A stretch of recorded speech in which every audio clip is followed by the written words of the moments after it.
નમસ્કાર, ધમુસ kitchen and blog પર તમારું સ્વાગત છે. આજે હું બનાવી રહી છું લીલી ડુંગળી, ટમેટાં અને મરચાંની સબ્જી.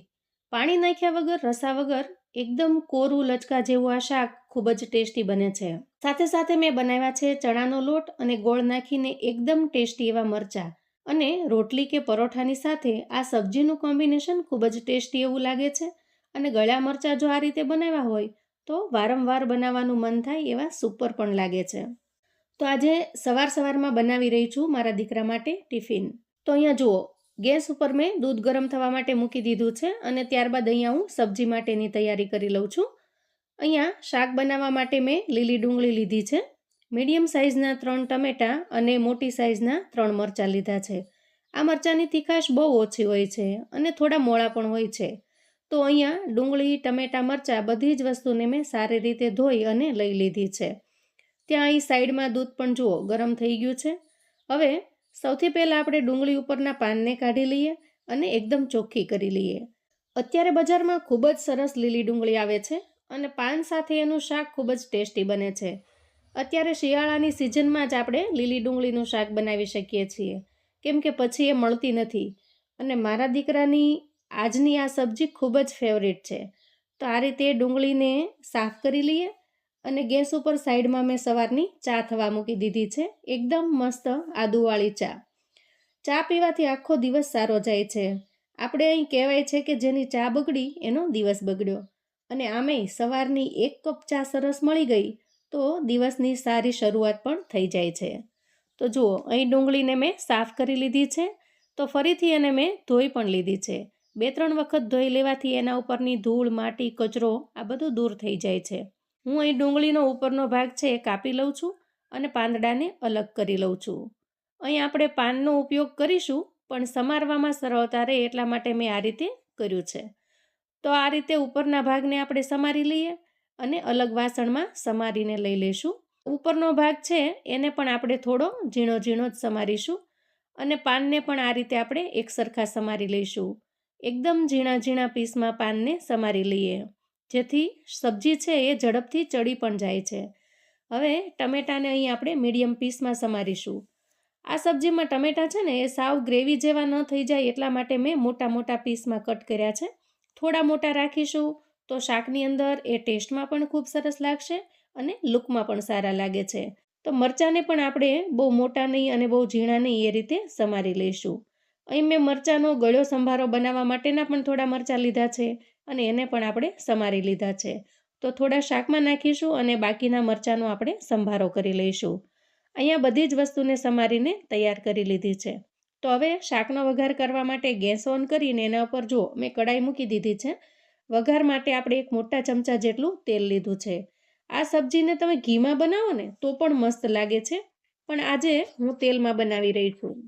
તેલ થોડું ગરમ થાય એટલે જીરું નાખીશું 1 ચમચી જેટલું અને ત્યારબાદ સમારેલા મરચાં નાખીશું. અહીં વઘારમાં મેં રાઈ નથી નાખી. આ સબ્જીમાં માત્ર જીરું જ નાખ્યું છે. રાઈનો ટેસ્ટ આમાં સારો નથી લાગતો.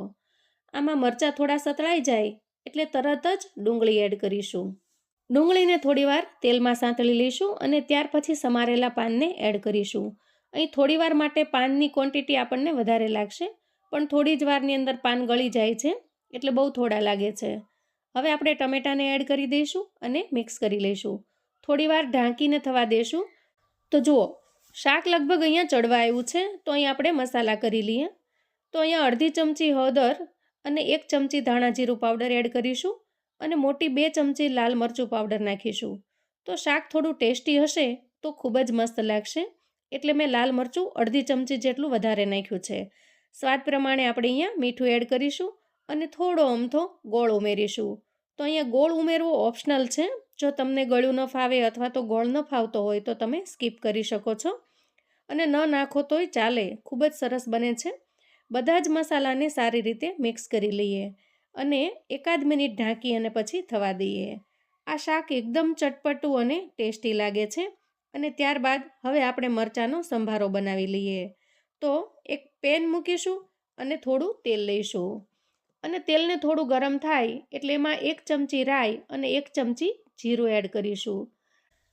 આ સંભારામાં રાઈ વધારે હશે તો ટેસ્ટ ખૂબ જ સરસ આવશે, એટલે 1 ચમચી રાઈ મેં વધારે નાખી દીધી છે અને ત્યારબાદ આ સમારેલા મરચાં એડ કરી દઈએ. મરચાં થોડા સતળાઈ જાય એટલે અડધી ચમચી હળદર અને 1 ચમચી ધાણા જીરું, સ્વાદ પ્રમાણે મીઠું એડ કરીશું અને 2 મોટી ચમચી જેટલો અહીંયા બેસન એડ કરીશું. બેસન હોય અથવા તો ચણાનો લોટ હોય એ કોઈ પણ ચાલે. અને હવે લોટને આપણે ખૂબ સારી રીતે શેકી લેવાનો છે. સહેજ પણ કાચો ન રહે એ રીતે આપણે લોટને શેકી લઈએ. નીચે પેનમાં જુઓ, લોટ શેકાઈને થોડો ડાર્ક થવા લાગે ને ત્યારે આપણે સમજી લેવાનું કે સરસ શેકાઈ ગયો છે. તો હવે આપણે અંદાજે લઈશું 2 ચમચી જેટલો ગોળ. અહીંયા નાની 2 ચમચી જેટલો જ મેં ગોળ લીધો છે. તમે વધારે પણ લઈ શકો છો. અહીં ગોળની માત્રા તમે વધારી કે ઘટાડી શકો છો. અને આ ગરમ મિશ્રણમાં ગોળને આપણે સારી રીતે મિક્સ કરી લેવાનો છે. તો આ મરચાં સંભારા તરીકે ખૂબ જ ટેસ્ટી લાગે છે. અહીં સબ્જીની સાથે સાથે પ્લેન રોટલી બનાવી છે. તો જુઓ, લોટ બાંધીને તૈયાર છે. મીડિયમ સાઇઝના લુવા કરી અને રોટલીને હું શેકી લઉં છું. ટિફિન માટે અહીંયા 4 રોટલી તૈયાર કરી લઉં છું. તો મિત્રો, આજે મેં તમારી સાથે ટિફિન રેસિપીનો વિડીયો શેર કર્યો છે. વિડીયો ગમે તો લાઈક કરજો અને તમારા સગા સંબંધીને શેર પણ કરજો. મને કોમેન્ટમાં ચોક્કસથી જણાવજો કે આજનો આ ટિફિન રેસિપીનો વિડીયો તમને કેવો લાગ્યો છે. ટિફિન માટે રસોઈ તૈયાર છે અને મેં ટિફિન ભરીને તૈયાર કરી લીધું છે. લીલી ડુંગળીની આ સૂકી સબ્જીની સાથે મરચાંનો સંભારો અને પાપડ શીંગ સેવની સાથે ટિફિનને આપણે પેક કરી દઈએ અને એક સંતરું ફોલી અને ડબ્બામાં રાખી દઈએ. તો ચાલો ફરી મળીશું એક નવી રેસિપી સાથે. આવજો મિત્રો.